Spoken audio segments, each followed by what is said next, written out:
Hello fam, good morning. ಇದು ನನ್ನ 30 days art ಚಾಲೆಂಜ್ನ day 28. So ಬೆಳಿಗ್ಗೆ ಎದ್ದು ಬಿಸಿನೀರಿಗೆ ಆ್ಯಪಲ್ ಸೈಡರ್ ವಿನೆಗರ್ ಹಾಕೊಂಡು ಕುಡಿದು ನನ್ನ ಡೇನ ಸ್ಟಾರ್ಟ್ ಮಾಡಿ ಅದಾದಮೇಲೆ ಕಾಫಿ ಕುಡ್ದಾದ್ಮೇಲೆ ಸಿಕ್ಕಾಬಟ್ಟೆ ಕೆಲಸ ಇತ್ತು ಮನೆಯಲ್ಲಿ. ಯಾಕಂದರೆ ನಮ್ಮ ಮನೆಯಲ್ಲಿ ಸಾಂಬಾರು ಪೌಡರ್, ಆಮೇಲೆ ಧನಿಯಾ ಪೌಡರ್, ಗರಂ ಮಸಾಲ ಎಲ್ಲ ಮನೆಯಲ್ಲೇ ಮಾಡ್ತಾರೆ. ಸೊ ಅದಕ್ಕೋಸ್ಕರ ಫುಲ್ ಪ್ರಿಪ್ರೇಷನ್ ನಡೀತಿತ್ತು. ಸೊ ಜಿಮ್ಗಿಂತ ಸಿಕ್ಕಾಪಟ್ಟೆ ಮನೆಯಲ್ಲೇ ಕೆಲಸ ಇತ್ತು ಅಂತ ಹೇಳ್ಬೋದು. ಬಿಕಾಸ್ ಜಿಮ್ ವರ್ಕೌಟ್ಗಿಂತ ಮನೆ ವರ್ಕೌಟೇ ಜಾಸ್ತಿ ಆಗೋಯ್ತು ಇವತ್ತು. ಸೊ ಎಲ್ಲವೂ ಹುರಿದು ಅದನ್ನು ಆರಿಸಿ ಮೇಲೆ ಒಣಗಾಕಿ ಎತ್ಕೊಂಬಂದು ಪುಡಿ ಮಾಡಿ ಇಡೋ ಅಷ್ಟರಲ್ಲಿ ಸಿಕ್ಕಾಪಟ್ಟೆ ಸುಸ್ತಾಗೋಯ್ತು. ಬ್ರೇಕ್ಫಾಸ್ಟಿಗೋಸ್ಕರ ಕೆಚಡಿ ಮತ್ತು ಒಂದು ಪಾಪಡ್ ತಿಂದೆ.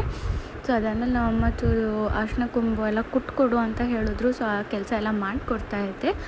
ಸೊ ಯಾರಿಗೆಲ್ಲ ಈ ಕೆಲಸ ಸಿಕ್ಕಾಪಟ್ಟೆ ಕಷ್ಟ ಅಂತ ನನಗೆ ಕಾಮೆಂಟ್ ಸೆಕ್ಷನಲ್ಲಿ ತಿಳಿಸಿ.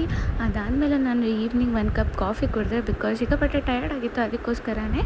ಆ್ಯಂಡ್ ಡಿನ್ನರ್ ಕ್ಯಾಪ್ಚರ್ ಮಾಡೋದು ಕೂಡ ಮರ್ತೋಗ್ಬಿಟ್ಟೆ ನಾನು ಇವತ್ತು. ಆ್ಯಂಡ್ ಇವತ್ತು ಕೂಡ ನಾನು ಜಿಮ್ಗೆ ಹೋಗಿಲ್ಲ. ಮೇ ಬಿ ನಾಳೆ ಹೋಗ್ಬೋದು. ಹೋದರೆ ನಾನು ವೀಡಿಯೋ ಮಾಡಿ ಹಾಕ್ತೀನಿ.